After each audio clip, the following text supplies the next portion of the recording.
हरे कृष्णा। आप सभी का बहुत बहुत स्वागत है श्रृंखला में जिसका नाम है कर्मों का सिद्धांत। कर्मों के सिद्धांत को चर्चा करते हुए हम लोगों ने ये समझ लिया था कि जो भी कर्म हैं और उन कर्मों के जो फल हमारे सामने आएंगे वो किस रूप में आएंगे? परिस्थिति के रूप में। वो परिस्थिति अनुकूल होगी या फिर प्रतिकूल होगी। अगर आपने अच्छे कर्म किए हैं तो जो परिस्थिति आएगी आपके सामने वो अनुकूल होगी। अगर आपने बुरे कर्म, पाप कर्म किए हैं, अशुभ कर्म किए हैं तो परिस्थिति आपके सामने प्रतिकूल होगी।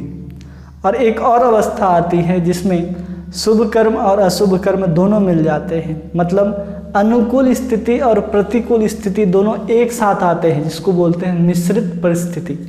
ऐसा भी कभी कभी हमारे जीवन में आता है। जब ये तीन परिस्थितियां हमारे जीवन में फल के रूप में आती हैं तो हम उसे भोग कैसे करेंगे? तो तीन प्रवृत्ति होगी उसके भोग में।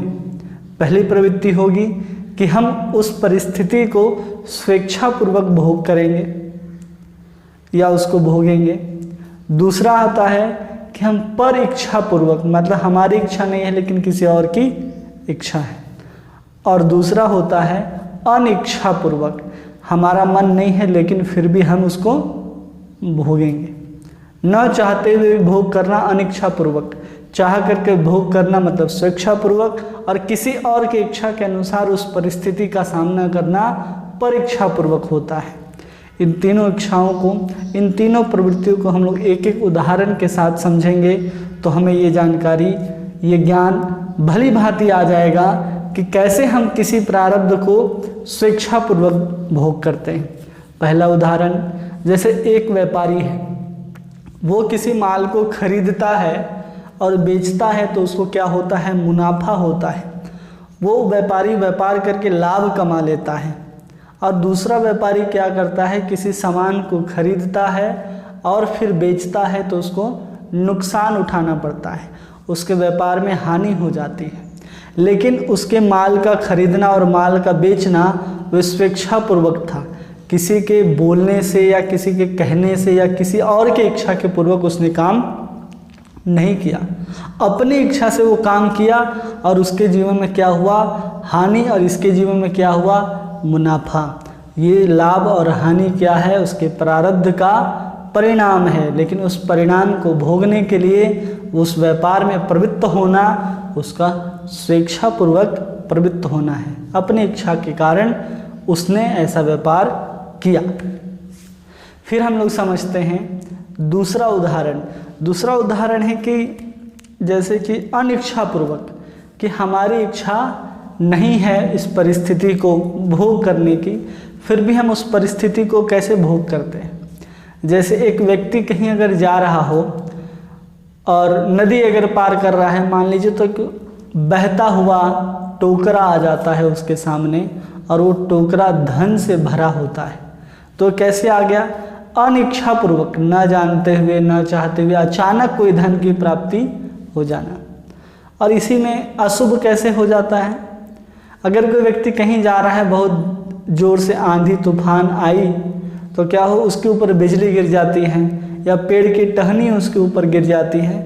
तो ये परिस्थिति जो आई उसके ऊपर कैसे आई? अनिच्छापूर्वक, ना चाहते हुए। कोई नहीं चाहता था कि ऐसा हो, और वो टोकरा जो उसके पास धन से आया वो अचानक आया, उसने इच्छा नहीं की थी, वो नहीं चाहता था, नहीं जानता था कि कहाँ से आएगा। लेकिन इसके पहले वाली स्थिति में व्यापारी जानता था कि हमें व्यापार करना है, हमें खरीदना है और हमें बेचना है। और फिर तीसरी परिस्थिति आती है परीक्षापूर्वक, मतलब हमारी इच्छा नहीं है। इसके पहले वाले में था तो कि हमारे अनिच्छापूर्वक, मतलब हमारी इच्छा नहीं थी। एक होती है किसी और की इच्छा होती है, उसके बाद भी आपको उस कार्य में प्रवृत्त होना पड़ता है। जैसे एक छोटा सा बच्चा मान लीजिए पैदा होता है, उसके माँ बाप नहीं होते, कुछ समय के बाद चले जाते हैं, और छोटा सा बच्चा जब अनाथ हो जाता है तो छोटा सा बच्चा को कोई बड़ा आदमी, अमीर आदमी उठा करके अपने घर ले जाता है। तो उस बच्चे को उस धनी व्यक्ति से प्राप्त सुख, धन, ऐश्वर्य आदि जो प्राप्त हुए वो किसके कारण हुए? क्या छोटा सा बच्चा जानता था, चाहता था? नहीं, परीक्षा के कारण। दूसरे की इच्छा के कारण वो परिस्थिति उसके सामने आती है। और ये तो शुभ कर्म हुआ। अब अशुभ कर्म कैसे? आपका धन चोरी हो जाना, आपके यहाँ डाका लग जाना, ये क्या है? अशुभ कर्मों के कारण। ये परिस्थिति कब आई? आपने अशुभ कर्म किया तो आपके यहाँ डाका लग जाता है, आपके सारे धन चोरी हो जाते हैं। और उसके यहाँ क्या हो रहा है? वो छोटा सा बच्चा को सब धन मिल रहा है और आपके यहाँ सब धन चोरी हो रहा है। ये परिस्थितियाँ हैं जिसको हम भोग करते हैं प्रारब्ध के कारण। एक हुआ अपने इच्छा के माध्यम से, दूसरा हुआ कि अनिच्छा, मतलब दैविक इच्छा भी मान सकते हैं लेकिन अपनी इच्छा नहीं थी, और तीसरी पर इच्छा, जिसमें भी हमारी इच्छा नहीं है लेकिन किसी और की इच्छा है, उसके कारण भी ये परिस्थिति हमारे सामने आकर के उपस्थित होती है। ये 3 कारण हम लोगों ने प्रारब्ध के जान लिए कि इन 3 कारणों से हम लोग उस प्रारब्ध की स्थिति में आकर के खड़े होते हैं। अब इसके आगे हम लोग ये समझेंगे कि वो प्रारब्ध, अलग अलग लोगों के प्रश्न उठते हैं, उन प्रश्नों को, उन जिज्ञासाओं को शांत करने के लिए हम कुछ प्रयास करेंगे जिसमें 1-2 उदाहरण या 1-2 दृष्टांत के साथ इन प्रारब्ध के जो जटिल समस्याएं हैं उनको समझाने का प्रयास करेंगे। हरे कृष्णा, धन्यवाद।